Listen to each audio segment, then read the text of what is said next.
В южнокорейском Чеджу стартовал фестиваль, который в последние годы потеснил по популярности все соревнования, кроме культовой мировой серии «Тритон Покер» — повод для длительной командировки топовых хайроллеров. Приятно, что в числе последних все больше покеристов из стран СНГ, и выступают они вовсе не в последних ролях. Анатолий Филатов в сообществе, известный как Барабака и NL Profit, прошелся катком по звездному составу шестого события и обновил личный рекорд по сумме призовых – грандиозные $1 882 000 долларов за первое место. Сегодня в разборе одна из самых неоднозначных раздач с его участием. С вами Академия Покера. Подпишитесь на канал, чтобы первыми смотреть наши новые видео. Итак, за финальным столом всего 4 участника из 389 регистраций в турнир за $25 000. Филатов уже неплохо разогнался, насобирав уйму мелких и средних банков. У него второй стек после американца Кельвина Ли – 28 миллионов, что при блайндах 300-600 тысяч равно 47 ББ. Анатолий на малом блайнде. Мы пока не знаем его руку, но он объявляет рейс. Стратегия малого блайнда в ситуациях, когда участники до него выбросили, предполагает сплит на Open Raise и Limp. Таким образом, задействуется очень широкий диапазон, вплоть до 85% от всех возможных стартеров. Рейндж открытия до 35%. Сайзинг во многом зависит от соперника впереди. А таковым является Джастин Салиба. Это представитель новой волны покеристов. Свой путь за живыми столами начал только в 2019 году. За 5 лет он успел насобирать призовыми почти $10 миллионов, что само по себе говорит о многом. На Тритон он впервые приехал в прошлом году. И на этапе в Черногории установил личный рекорд по единоразовой выплате – $1 188 000 за второе место в хайроллере за 50 тысяч. В нашей раздаче у американца разномастные дама и валет.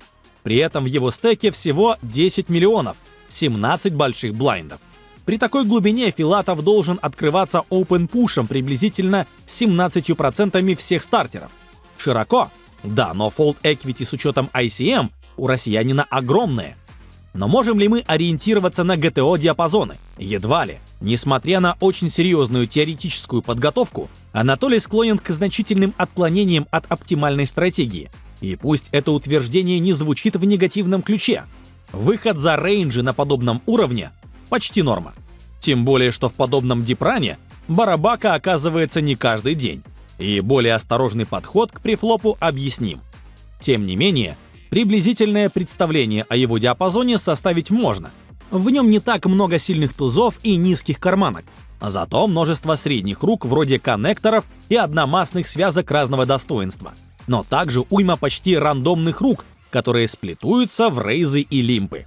Итак, у Джастина дама-валет, хотя по стеку он стремительно приближается к стратегии пуш-фолда.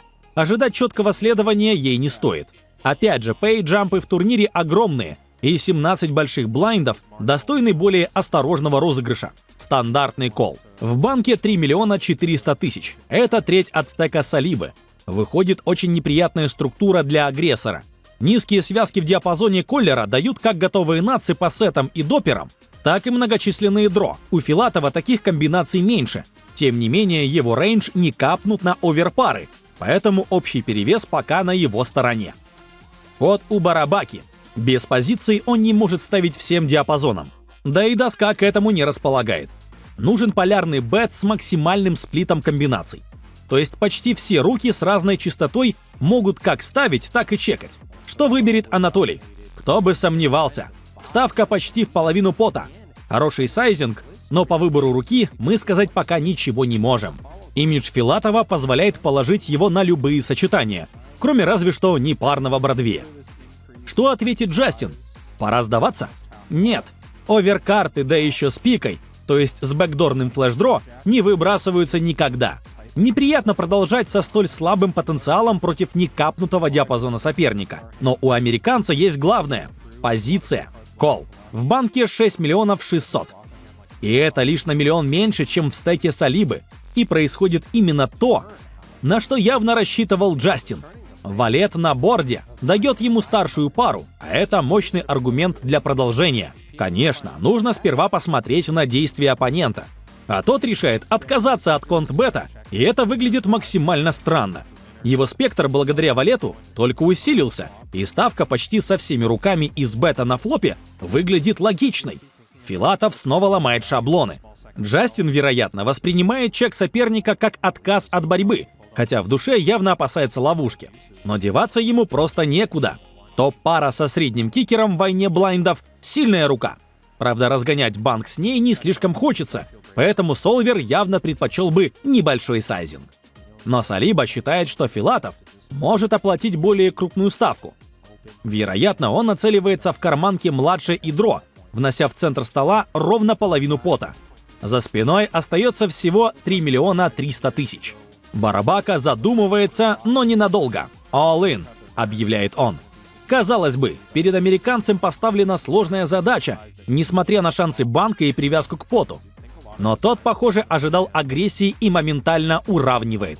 Да уж, имидж Филатова позволяет действовать решительно. Но что у Анатолия? Одномастная дама и пятерка.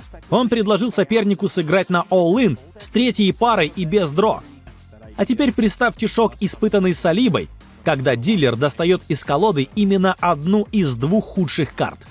Пятерка дает Филатову трипс, выводя его в чип-лидеры, а Джастин отправляется отдыхать. С одной стороны, утешительные 675 тысяч – не худший расклад, но вылетать из-за бэт-бита всегда обидно. Можно ли винить Анатолия в чрезмерном везении?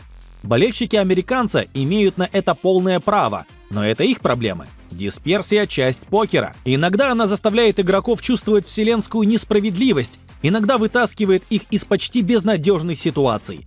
В длительных турнирах без краткосрочного везения нельзя.